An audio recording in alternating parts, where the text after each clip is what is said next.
simula nung nagpunta kami rito at nangailangan kami ng rescue sa venue, napaka-accommodating.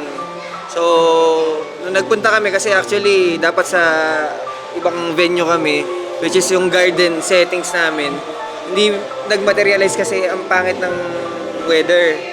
So, 2 days before the wedding, sumadya kami dito sa Ponderosa Event Center at hindi kami nagkamali kasi napaka-accommodating ng tao. Actually, si Ma'am Chris, napakabait po niya. Tapos, si Sir Alvin, Napakarami pong binigay na discount. napakarami pong binigay sa amin na discount. Nung nalaman po na ang guest namin ay more than 200, tinanong agad niya ron sa staff niya kung may event dun sa kabila. Nung sinabing wala, pinahiram na po sa amin. Kaya tuwan-tuwa po kami kasi ang bilis pong nasolusyonan yung problema namin.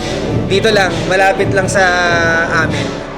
So, sa bumubuo ng Ponderosa Event Center, nagpapasalamat po kami sa mabilis na pagtanggap niya sa amin. Maraming discount, panalo po. I will highly recommend po yung lugar. Tsaka yung parking nila, okay. Yan lang, salamat. Thank you.